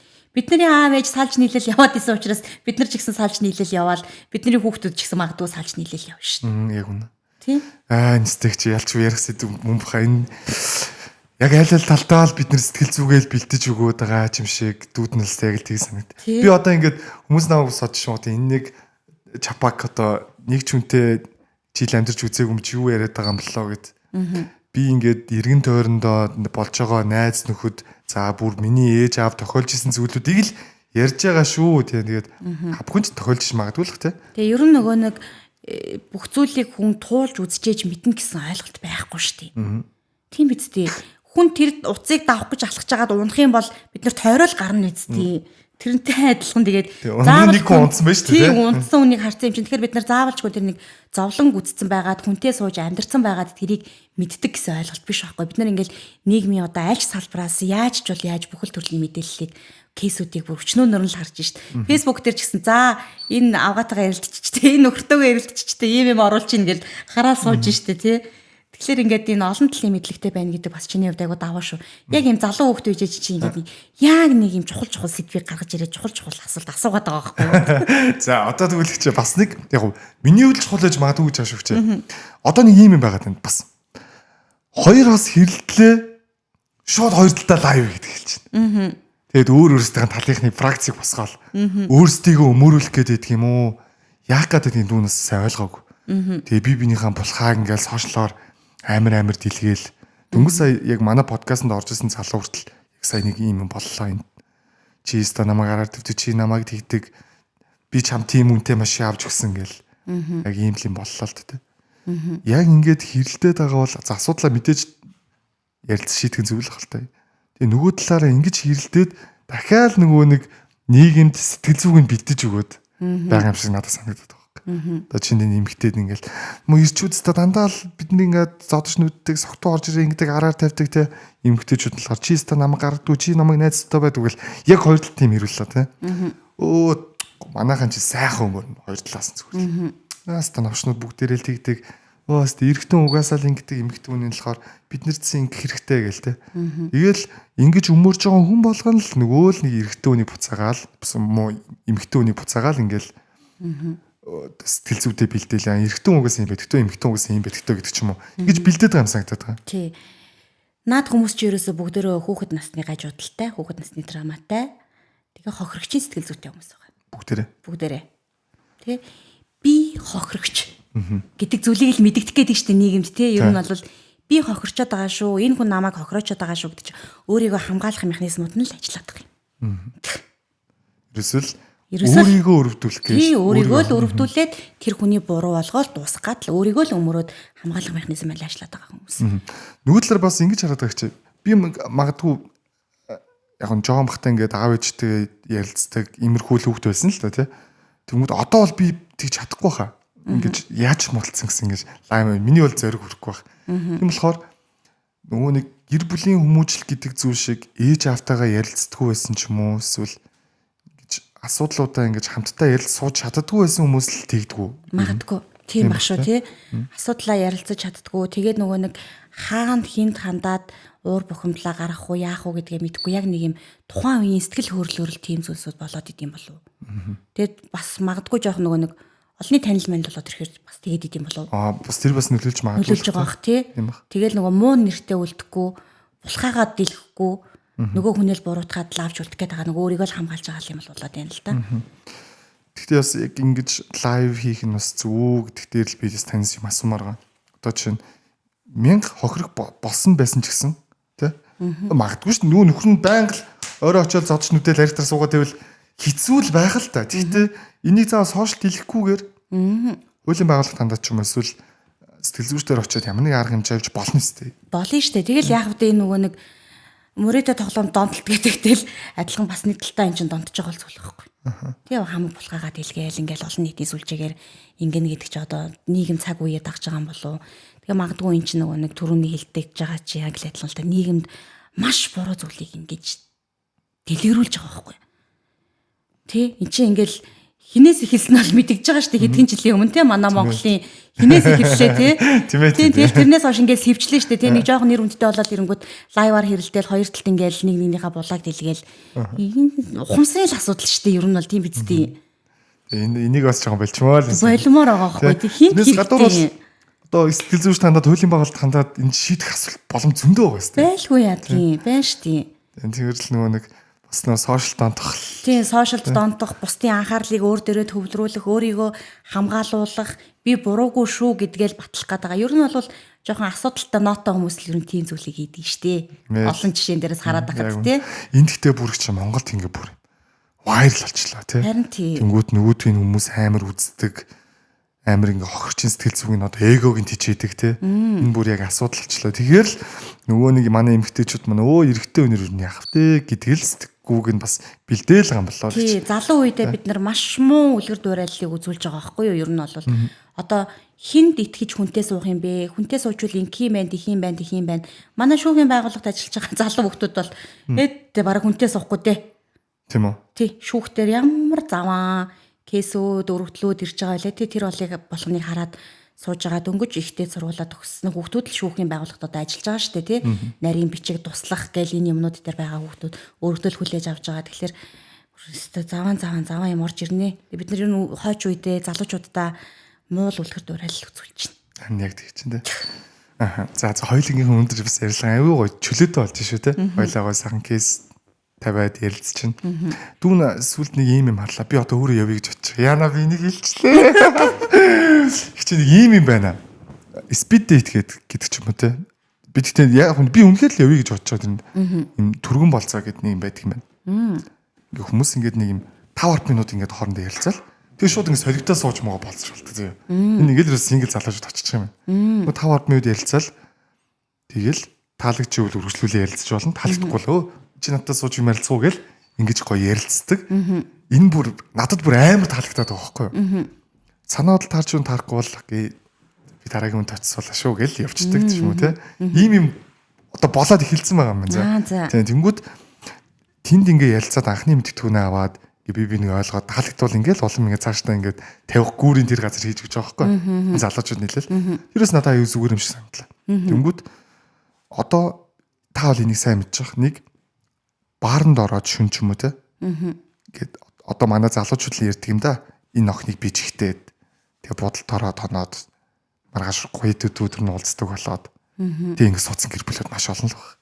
Баар маран танилцаад ч юм уу те. Ингээд тэгээ ингэж хэлсэн харилцаа бас нэг удахгүй байгаад тах шиг байна. Тийм шүү дээ. Үн цэнгүү ч юм уу те. Тэгэл төлөвлөөгөө байж байгаа л хүүхэд гаргаал. Түрүүн би нөгөө хэлсэн шүү дээ. Хосууд ерөөс нёгийгээ таньж мэдээгүй учраас салаад байна гэд. Тэр чинь наадах ч юм байна. Яг үнэ те. Тэгээд тэр бас надад гоё санагдсан. Тийм наад чи өстой гоё. Тийм. Ер нь бол залуу байхдаа түрүүн ч гэсэн түрүүжин подкастн дээр хоёлаа ярьсан. Олон хүнтэй танилцаж, уулзаж, үзэл бодлоо чөлөөтөө илэрхийлж яг энэ хүн над тохирох хүн мөн үү? Биш үү гэдгийг шалгаж, тандаж, үзчихээж хүнтэй суух хэрэгтэй байхгүй юу? Яг үнэ. Тэгхгүй хараа танилцаал заа одоо над дээр тийм кейс байна. Танилцаад 2 сар болоод жирэмсэн болоод хүүхдээ гаргаад одоо хүүхэд нь ой үрээгүй салах гэж байгаа. Тэгээ үгүй болвол 2-3 сар танилцаж байжгаад хүүхэд гаргаад 7-8 жил амьдарсан. Тэгээ яах вэ? Үнэхээр тэр чин тасан зогцох цаг хугацааг байна уу үзэж штэ байхгүй болоо салах га явж штэ. Хайрын цаг хугацаа хамгийн хэцүү зүйл хүүхэд байгаа зү. Яг үнэ. Тэгэхээр үнэхээр энэ хүнтэй амьдарч болох юм уу надтай бүх зүйлээрээ таарч гинөө. Тэ? Харилцаа, хандлага, бие авч яваа байдал, секс. Тэ ингээл бүх зүйлээрээ таарч байгаа хүн тэгээл суу. Яг үнэ. Тэрнээс хүнийг засаад, хүнийг янзлаад, өөртөө тааруулаад аваа явна гэж байхгүй шүү дээ. Яг үнэ. Тийм байхгүй байхгүй. Яг та бүр наадах чинь мөрөл сайн хэлмээр байна те. Одоо бүр нэг удаа эмгтээчүүд өмөрч. Манай эмгтээчүүд маань яг тийм шүү. Болохгүй байгаа эрэгтөөнийг болно доо. Одоо ингээл гайг болчихно доо гэл нэг бодоод тийм шүү. Гаргачих. Тий. Дахиад нэг хүүхд гаргачиход болно. Хүүхдийг гаргаад өчвөл гайг болчихгүй шүү дээ. Надад хайртай болно доо. Үгүй байхгүй юу. Үнэхээр хайргүй хүнтэй амьдрын гэж боддоо. Яа. Тэр ганцаараа үзсэн тэрх байна. Тэр ганцаараа үзсэн шүү дээ. Тэгэхээр яг өөр хүүхдтэй болохоос өмнө манай залуучууд маш сайн хүнээ тань. Одоо гоё штэ сайхан хамтаа амьдр. Яадгийн тийм үсттэй. Амьдраад үз гэж. Амьдраад үз нэг өрөө байр түрээслээд хоёлаа хоёр талаасаа мөнгө гаргаад идэж явах юм хамтдаа хоёр талаасаа гаргаад вин ингээ яваад үзэлтэй. Тэгээ болвол амьдраад болохгүй болвол окей хоёлаа таарахгүй байх тий. Хүүхдтэй болчих тий гол. Тэгээ хамгийн гол нь хүүхдтэй л болохгүй байх хэрэгтэй байхгүй. Чөлөөтэй штэ. Тэгэхгүй тэгэл нэг хүнтэй суугаад хүүхдийг гаргачаал ингээл дахиад салж нийлэл амьдрал. За магадгүй дараа дахиад подкастт орохоор бол их чинь чамд хоёр дахь амьдралын талаар ярьж өгнө. За. Гэтэ хоёлаа өнөөдөр яг энэ хоёр дахь амьдралын талаар яриад дуусгая. Тэ. Одоос нэвтрүүлгийн цаг маань нэлээд төгсөн мэнэ гэж. Цаг чи ингээд амар хурдан өнгөрөх юм. Тэгээд энэ өөрөө сэтвч айгүй том сэтв юм а. Тэгээд 1-2 дугаараараас ярилтгүй л том сэтв. Та надаас цаашлаад хичээд дараагийн подкастт дээрвэл энд өөр подкастт орвол те энд яриаггүй юмнуудаа заавал дуусгаж байгаарай гэж. Тэгээд сэлмэрлэн те. Дуусчаа үлдчихэд энэ те ерөөсөө яриад байхгүй үлдчихэд. За. Хоёр дахь амьдралын талаар би ярмаар байгаа гэж. Хоёр дахь амьдралыг сонгоод гоё явж байгаа бас хүмүүс байх шиг байна. Тийм байна. Байна. Бүр миний бас дахиад би ч одоо нөгөө нэг MFTV гэдэг нэг хоёр залуу бичлэг хийдэг шүү дээ. Тэр хоёрыг ингээд нэг би бүр тэр комеди өмшөөр савж унаа за. Тэр хоёр чинь ингээл захын афганарыг дуурайгаал ийм залуу хүмүүсийг дүүр. Та бичлэгийн дүү үздэг үү? Би нэг хальтаа үзчихсэн юм шиг байна. Тэнгүүд нэг хүн тэр хоёрын юу нэг постноор тэгвц иш манай энэ хоёр маань нилээн л зовлон үтсэн юм шиг байна. Бүх төрлийн хүмүүсийг мэдэх юм а гэж шиг тий. Одоо яг би бас тийм байж магадгүй шүү тий. Тэнгүүд хоёр дахь амьдралыг зохиогоод үзэж байгааг гой амжилттай явж байгаа бас кейсүүд байна шүү. Миний эргэн тойрон ч юм тий. Хоёр дахь амьдрал гэж юу вэ гэж суугаад яриага эхлэв. За хоёр дахь амьдрал гэдэг маань хин нэгнийх нь ихнэр нөхөр нас орсон, бэлэвсэн хоцорсон. Үгүй болвол үнэхээр тааш тохирохгүй болохгүй учраас дараагийнхаа амьдралыг албан ёсоор эхлүүлж байгаа хүмүүс эхэлж байгаа. Тэ өмнөх нөхөр нь ихнэр байхгүй, үгүй болвол салцсан ч гэсэндээ бичиг баримтаа салгацсан бүр яг албан ёсны амьдралыг бол хоёр дахь амьдрал гэж нэрлэж байгаа. За тэгээ хоёр дахь амьдрал нь бол нас насандаа өөр үе шаттай. За тэгээд одоо бараг 30 хүрээгүй байж хоёр дахь амьдрал эхэлж гин үгүй юу? За. Бас байгаад шүү. Тэгж харагдаад байна. 28 тэгээ буруудах юм бол байхгүй ч. Байхгүй шүү дээ. Байхгүй. Түрүүний нөгөө нэгдүгээр хэсгээр ярьсан нэгээ таньж мэдээгүй хүүхэдтэй болоод их явчихж байгаа хүмүүс л хоёр дахь амьдралыг ер нь зохиож штэ. Тэгэхээр энд буруудах зүйл байхгүй. Үнэхээр тааш тохирохгүй болоод салцсан бол энэ чинь хүн насаараа ганцаараа амьдрна гэж байхгүй штэ. Хоёр дахь амьдралыг хүлээн зөвшөөрөх хэрэгтэй. Тэр бол нууц амраг гадуур гэр бүлээс гадуур харилцаа биш байхгүй. Албан ёсны харилцааг хоёр дахь амьдрал гэж хэлж байгаа. Энэ бол зөвшөөрөх зүйл. Nice. би бас яг зөвшөөрч байна тий. бас нэг ийм юмнууд байгаад байна гэж хамтран амьдрагчид гэж нэг юм байгаад байна уу байна хамтран амьдрагч тэр яг ямар очиртай ямар үз санаанд ор нэгдээд хамтраад амьдраад байгаа хүмүүсийг хэлээд байна хамтран амьдрагч гэхээр одоо ингээ хичээд итгэн байлээ тэгээ ихнэр нөхөр байлаа шүү дээ тэгээ ихнэрээ гэж хэлэхгүй нөхрөө гэж хэлэхгүй найзлуугаа гэж хэлэхгүй ингээд хамтран амьдрагч гэдэг байгаа харин тийм нэг хэсэг бүлэг хүмүүс байна тэгээ тэд нар чинь ингээд ихэнхдээ голоосоо хүүхэдгүй хүмүүс байгаа шүү тэд нар бол за тий зүгээр л хамт амьдрал нэг нэгнийхээ хэрэгцээ шаардлагыг хангаал мөнгө төгрөгөө тусдаа олоод би нөгөө бид биш би гэсэн сэтгүүгээр яваад байгаа хүмүүсийг бол ихэнхдээ хүүхэдгүй хүмүүсийг хамтран амьдрагч гэж бол нэрлэдэг байгаа. Зүг. Тэгэл хүүхэдтэй л болоод ирэх юм бол тэр чинь тэгэл гэр бүл болчихж байгаа шүү дээ тий. Тэгээ хамтран амьдрагчид айгу дуртай байгаа шүү дээ манайхаа. Зүгээр л хамтраал амьдрал. Энийг асуудал ч нэг ордоггүй юу? Үүрэхгүй заяа. Нэг үүрэг хариуцлага үүрэхгүй нэгийнхээ хадам тал аав ээж гэж яваад байх юм байхгүй. Нэг сайхан гэр оронд хамтдаа нэг оронд ороод хамтдаа хоолоо аж тэл ингээл яваад байгаа хүмүүс зөндөө байна. Насных нь л. Яг үн та одоо сая нэгнийхэн гэр орно хоёул одоо буцаага нөгөөс төрөг орж магад яг ингээ бүгдээрээ ойлтоолоход аягүй хэцүү байна. Харин тийм. Дөнгөж их чи нөгөө нэг ингэдэж штэ. Үсрээдэж магадгүй ш манайхаа уучлаарай. Одоо нэгнийхэн гэр ормоор гэж явахгүй. Одоо ингээл манай нөхрүүд нэг юм 5-10 төгрөг тэтэлгүй нуугаал, эхнэрүүд маань 5-10 төгрөг нуугаал, ээж автаа өгдөг, ингэдэг тэгдэг юмнууд байдаг штэ тийм. Энэ яг зөв юм. За магадгүй хэцүү л ахвал зөв л ахал та тэгээд энийг бас яаж хийдэгсэн. Тэрнээс нь бол амар хэрүүл гардаг. Тэгэл нууж хаагаал өгсөн байна танах манах ингээл хэрүүл чин тэр болдог тий. Тэгээ нөгөө нэг хамгийн гол нь юм байхгүй юу? Өгж болон заяа. Тэгээ нөгөө нэг би энийг өгчлөө шүү ханаа гэд хэлэхэд хань нь за яг амьдралаас илүү гаргасан юм бол яах вэ? Үгүй болвол чид тэгвэл энийг ийшээ өгсөн юм чин дараагийнхаа өөрийнхөө тийм юмнаас тэрийг ханчаараа за гэд ингээд ярилцах юм дээр байхгүй би ээжид нэг 40-50,000 төгрөг өгсөн шүү тий. Арай 40-50 дээш гайг байхаа тий. За нэг хэдэн 100,000 төгрөг өгсөн шүү гэхээр чи яхаараа ээж авд мөнгө өгтий. Чи яхаараа ингээд эхнэр нэг хэллээ, нөхөр нэг хэллээ. Дахиад тэр хоёр дахиад хоёртгаа ийм асуудал үүсэнгүүт за энэ манайханд юм өгт ургуу юм чи ингээд нууж эхэлж байгаа байхгүй юу. Тэгэхээр л нөгөө нэг хоорондоо ярилцдаг, нэгэндээ итгэдэг, нээлттэй байх зүйл байхгүй болохоор л нууцаар юм хийгээд шүү дээ. Яг үнэн баг. Энэ тэгэл том хэрүүлийн айлан болдог. Тэрнээс гадна их чи би бас ингэж бодох. Одоо та хэдэн хүүхдтэй лээ зааж?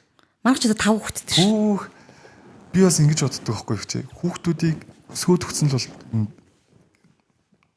за сүр боловсрол нөхцөн 18 нас хүрсэн бол би бол за мэдгүй би хүүхдээ олчаад мэдгүй л манай Монгол цэцэгчүүд чинь цааны сургуулийн төгссөн дээр за нэг их сургуульд оруулчвал за их сургуулийн за нэг ажилд оруулчвал за нэг ач цэгийг нь үзчихвэл гэдэг гэсэн чинь би болохоор арай өөр юутай өсөе гэж боддог байхгүй. Одоо ингэ ямар ч сан өөрийнхөө юмнуудыг өгчин тийм өөрийнхөө хийж бүтээх юмнуудыг өгчин.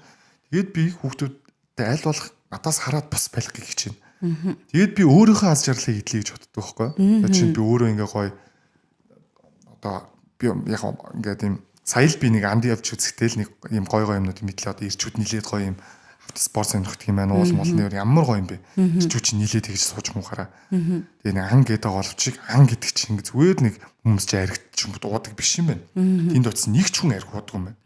Тэр уул овоогоо тагтдаг юм байна. Аюугаа хүмэл үзүүлт юм байна. Байгаль ихээс нэг ан хийх гэж байгаа бол зөвшөөрөл авдаг юм байна. Ирчүүд хоорондоо нилээд амар гоё салхилаад уул хатан дээгүүр гоё автомото спортоор ингэж явд юм даа. Энэ бас миний сонирхол байх болоо да гэж би бодоод байна. Тэгэхээр гол ярианд ороход би хүүхдүүдээ ингээл хаяад эцсийн эцэст ингээд намайг тэр хүмүүс гэр бүлтэй бол хаях нь хорвоог юм ам шүү дээ. Тийм болохоор ингээд манай монголчуудаас тэр юмнаас салж чаддгүй юм болоо да л гэж би бас хараалаа. Тий нөгөө төрөний яриа тий. Ер нь бол бид нар яах вэ? Миний хувьд бол ингээд 5 хүүхэдтэй, 4 том охинтой, нэг жоохон хүүтэй. Тэгээд нөхөр битэрийн яриг яг энэ дээр таслаад тасч. Танаа 5 хүүхдээс та заавал ач буйн нэхэд ах уу? Үгүй шүү дээ. Тэ энэ л баг. Нэх шаардлага байхгүй. Миний үүрэг байгаа. Би тэр хүүхдүүдийг эрүүл саруул, аюулгүй орчинд өсгөх. За тэгээд би үнэхээр чадал байвал бүгдийн нэг 4 жил бакалаврын боловсрыг л эзэмшүүлээд өгчих юмсан. Байвал шүү тийм чадал байвал гэж хэлж байгаа. Тэрнээс би заавал гэж биш байхгүй. Тэгэл өөрсдийнхөө амьдралаар өөрсдийнхөө тавилангаар явна. Тэ? Тэгээд би заавал тэр хүүхдүүдийг ингээл төлбөрийг чи ээчлээ, би чамд ингэчлээ, чи намайг буцаагаад ачил, чи намайг гадаад руу явуул, чи намайг имлэгт үзүүл гэдэг ах шаардлага байхгүй. Хүүхдүүд ч гэсэндээ та миний хүүхдийг хараад өг гэдэг ах шаардлага байхгүй шүү дээ. Нөхөр үтээр бол ярьдгийг Энэ 5 хүүхдийн хинийхэн ч хүүхдийг харахгүй чи тэр эднэрийг боловсралтай болгож өгөөл яг өөрсдийнхөө мал дээр гараад амьдрын шүү. Хинийхийг ч харахгүй шүү гэж ярьдаг. Ерөөсөө л тэхэл юм бол бид нар хүүхдүүдийнхээ амьдралд орохгүй, муу хадам ээж, муу хадам аа болохгүй байхгүй юу да. Тэ зүгээр л нэг юм алсаас хараад хурим найран дээр нь тусалцдаг чадах юмараа тий. Гэтэ өөрөө тий наадмаар ингээл хүрээд ирээл золгодог л болоо шүү дээ тий. Тэгэл бусад үед хүн ерөөсөө биш хүн биш тий. Өөрийгөө л харьлах хэрэгтэй. Өөрийгөө л номер 1-т тавьж чи юунаас аз жаргалыг мэдрээд байгаа. Юунаас сэтгэл ханамжийг аваад байгаа. Хаан чи тайван байгаад байгаа. Тэр бүх зүйлстэй хүн өөрийнхөө дотоодыг мэдрэл тэндэл байх хэрэгтэй. Тэр л хамгийн чухал юм. Тэгээд чиний хамгийн ихээр хайрлах хүн чинь чиний нөхөр чинь чиний эхнэр. Та хоёрлаа л энэ хорвоод амьдралыг эхлүүлсэн хамтдаа л дуусна. Үр хүүхдүүд өөрсдийнхээ амьдралаар ханичлалтай болоо явна. Тэгэхээр хажууд ханаа л хайрлаа. Яг үнтэмээд яг л амьдрал дээр гарсан л бол хажууд байгаа хүн чинь л чиний хамгийн их хайрлах хэрэгтэй хүн. Тийм шүү дээ. Хүүхдүүдээс илүү шүү баг ер нь бол хажуудаа ингээд байгаа хүнээс хоёр хамтдаа л өгшин хоёр нэгнийхээ хөлийг хоёр л хочиж өгнө үстэй тий. Хүүхдүүд чинь хууч хаалбгүй тий. Танаа аав чинь та нарыг яаж өссөн бол та нар тэгэж адилхан өсгөөл зүгээр үүрэг хариуцлах гэдгийг бас ойлгочих хэрэгтэй юм шиг байна. Тэгвэл цаавал аав ээжээсээ ч хүмүүсэд аав ээжийн хүүхдүүдээсээ ч хүмүүсэд идэг. Энэ нөө манай монголчуудын бас нэг бүлсэг хандлага байж магадгүй. Тий. Тэгээд би бас энэ дээр нэг зүйлийг ингээд би бүх асуудад ер нь хэлдэг уулзж байгаа хүмүүстэй. Энэ хүүхдүүдийг заавал энэ амар өндөр төлбөртэй, өндөр өртөгтэй сургууль сургаад, сургалтанд явуулаад ингэж өөрсдийгөө битгий зовоо. Тэ? Ер нь бол одоо л бид нар ингэж байгаа болохоос тийм юм байгаагүй шүү дээ. Бүгд бид нар адилхан 10 жилийн сургуульд хамтдаа төгсөөл тэгэл өөрсдийнхөө замаар л явцгаасан хүмүүс шүү дээ, тий? Сүүлийн нэг 10 хэдэн жил ийм болчиход байна шүү дээ. Гэтэл чи төлбөртэй 10 сая, 20 саяын 4 хүүхэдтэй айлаа гэхэд 40 сая төгрөг хүүхдийнхаа сургалтын төлбөрт зарцуулж ийн гэж чинь тэр 40 сая төгрөгийг олохын тулд эхнэрээ, гэр бүлээ бүгдийг хоош нь тавиад тэр залуу хичээсэн. Тэр залуу хөдөлмөрлсөн. Адаг сүлд нь гэр бүл саллаа гэхэд тэр хүүхдүүдийн ээнэгшил ээж дээр аав дээр юу ч байхгүй. Тэгээд тэ 20 жилийн дараа тухайн хүүхд чинь яг таны хүсснээр амьдрч чадахгүй болвол та тэрэнд өөрөө шаналх байхгүй юу? Энэ хүүхдийн төлөө би өдөр шөнөгүй хичээж хамгийн үнэтэй сургууль сургасан. Гэтэл чи миний хэмжээнд хүрсэнгүү, миний сэтгэл зүйн хэмжээнд хүрсэнгүү, миний санснаар байж чадсангүй гэд нөгөө эцэг эхчүүд хүүхдүүдтэй гомддог. Хүүхдүүд яадаггүй гэхэлэр эцэг эх маань намайг өөрийнхөө хүснээр л байлгасан. Намайг ойлгоогүй. Ийм зөрчилдөөн үүсдэг. Наадах чинь л ярих гэдэг. Тэгэхээр би бол нэг амар өндөр төлбөртэй сургууль руу хүүхдүүдийг хүчээр явуулаад тэрний төлөө яста шармахтайгаа хатан байран хөдөлмөрлөхөө одоо албатай юм бол гэж боддоо шүү дээ. Хүн хүний сонголттой. Тийм. За тэгээд мэдээж SB подкастын бид нэр өөрөө бол бид хоёрын яриа зүүч байх албагүй те. Тэгээд манайхаа ойлгохоор ойлгож хүлээж аваарай. Тэгээд ямар ч сан парт 2-ыг хийн гэсэн бол тэгээд хийлээ.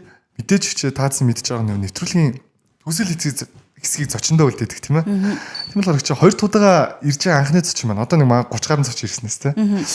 Хоёр тудаага ирэхэд чи яг энэ өнөөдрийн бас сэдвийг бацаад төсөлд нь хэлэхэд нэвтрүүлгийн төсөлийн мөчийг танд үлдээхэд юу гэж хэлмээр энэ да.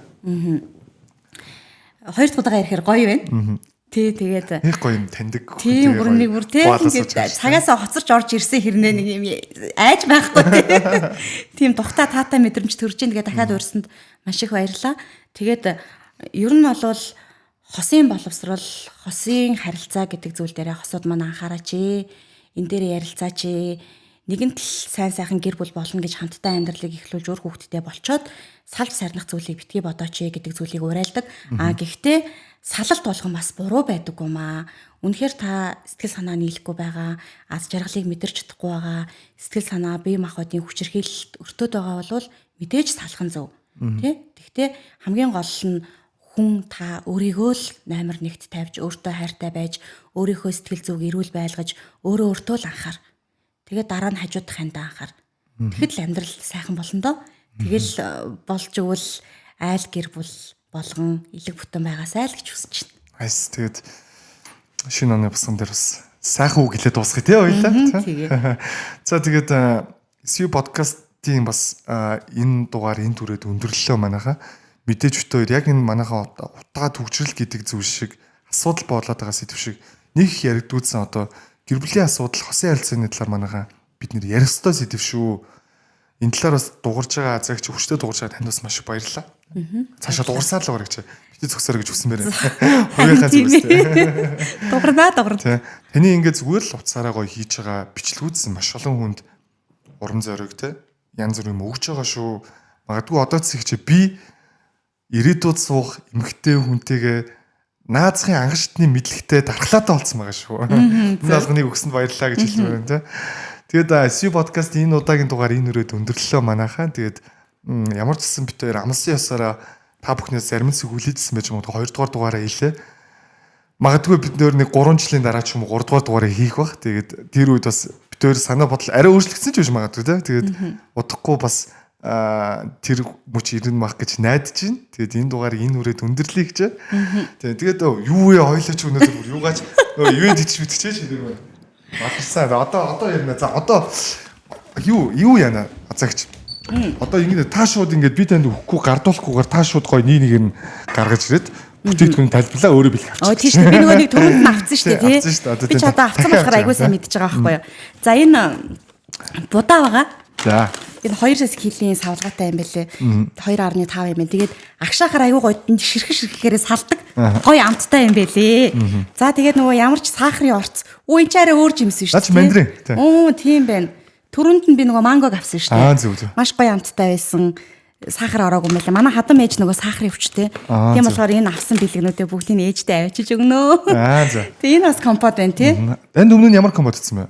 Нөгөө нэг юм аягтай компот байсан. Зөв. Одоо наа чинь олон жимстэй байна. Тийм байна, том болсон байна. Энэ чинь шинэ жилийн бэлгэнд бас хүмүүст өгвөл гоё юм байна тий. Энэ дотор нөгөө чипс биш тий. Та өмнө чипс аваагүй лээ. Аваагүй шүү дээ. Тэгээ одоо манай пампан чипс иргэн ирсэн байгаа шүү. За. Бас ийм гоё чипс. Манаас аюу нэр үн сайтай бүтээгдэхүүн. Одоо энэ чи би одоо энэ байхгүйнуудын танд тайлбарлаж. 35 грамын савлгаа таахгүй юу? Тэгэхээр 35 грамын савлгаа гэдэг нь савлгаа гэдэг өөрөө маш чухал юм байна. Хүний өдөрт авах чипсний хэрэглээг нэг савлгаанд л багтаасан. Тэгэхээр энэ хүн одоо өдөрт энэ чипсийг эдснээр л хүн одоо өдөрт авах төмс цардуултай чипсний хэрэглээг авчиж байна л. Нэг хэмжээд өгсөн биз дээ тий. Яг хэмжээд өгсөн савлгаа байгаа шүү. За гарч байгаад иднэ. Тий. Та бол наадах өөрөө идэх машин дээр. За бас нэг бүтээгдэхүүн байгаа да. Та сайн харахгүй л юм да. Би одоо бид цочны дүүн өөрөө бэлтгэх байхгүй. За энэ гоё чихэр байна тий. За энийг бас гоё баярын ширээгээ чинээрээ бэлгэлж байгаа. Crafters бүтээгдэхүүнийг та мэдхүү. Одоо Узбекистаны бол номер 1 бүтээгдэхүүн манайхтай энэ жилээс хамтарч ажиллаж байгаа манай халбиасаар оролцож байгаа. Тэгээд бас нэг Crafters-ийн бүтээгдэхүүнийг танилцуулахад Узбекистаны номер 1 бүтээгдэхүүн тэгээд дандаа баруун Европын орнуудаар одоо экспорт хийдэг. За тэгээд Монголд бас албаасаар нэвтэрч байгаа гэдгийг хэлэхэд таатай байна. Тэгээд мэдээж шоколад, бичин за ер нь энэ зүүн Европын улсууд ч одоо юу энэ чихэр шоколад бичэндэл аягүй сайн юм ба шүү дээ. Манай Азууд жоохон тарах их гэдэг гэж магадгүй юм шүү лээс. Тэгж анзаарсан те. Аз чихрүүд жоохон амтгүй байдаг шүү дээ. Одоо нөгөө нэг Оросын чихэр мэхэр чи аягүй гоё байдаг шүү дээ. Шоколадтай мишкан зэрэг чихрүүд те. Яг тэр шиг ялах юм бүтээгдэхүүн. Өнөөдөр бол таны хувьд одоо Crafters карамелла гэдэг юм жижиг чихрийн цуглуул гэж яаш энэ чихэр бас багтсан байна. Баярын ширнэрээ тавиарай. Баярлалаа. Тэгээ нөгөө нэг хүний стрессийн түвшин өндөр болоод стресстэй тэрхлээр чихэрлэг зүйлийг жоох иддэг байх хэрэгтэй. Тэгэхээр бас стресс тайлагддаг шүү. Тийм. Нөгөө нэг 1 2 3 гэж амьсгал авдаг штэ. Чихэр чинь бас зарим тохиолдолд. Гэхдээ зарим тохиолдолд яг энэ амьсгалын дасгалтай адилхан стрессийг тайлдаг гэсэн. Тийм ба. Тэгээд сэтгэл хөдлөлслоод хэтрүүлж идвэл таргална. Над шиг намайг бүдүүнэ гэдэг та нар. Би гэхдээ турж байгаа. За тэгээд мэдээж нөгөө би өмнөөс өглөө болгоно талах сүмдэ гардаг уучлаарай. Тийм энэ маань машин дотор нэг явж байгаа шүү. Тэгвэл одоо наадахад тэгээ найзтай ч юм уу эсвэл өөрөө дахиад галзахгүй. Ээжтэй өчч тийм. Эсвэл эмээ болохоор ч юм уу тий. Та гэхдээ наадах эмээ олсон хэрэглэх хөө. Тийм бах энэ өстө бүх юм бэлээ. Тийм. За баярлалаа зөндөө бэлгэсэн. Баярлалаа тэгээд энэ дугаар энэ үрүүд хүндрэллээ манайхаа.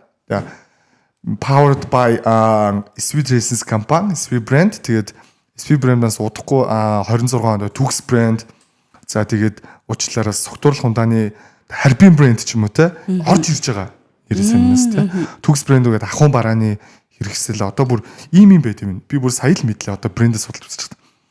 Нөгөө нэг эмэгтэй үний дэцэл битгэж тустай байт юм ба шүү дээ. Байдаг шүү дээ. Тийм юмнууд мэдээж хаалаа тийм. Тэгээд удахгүй тийм гоо шинэ брэндүүдээр манайха уулзах юм байна. Бас оны басан дээр хэлчихэ. Тэгээд эх 7 хоногт дахиад сонирхолтой зочнотойгоор уулзцгаая. Баяр та.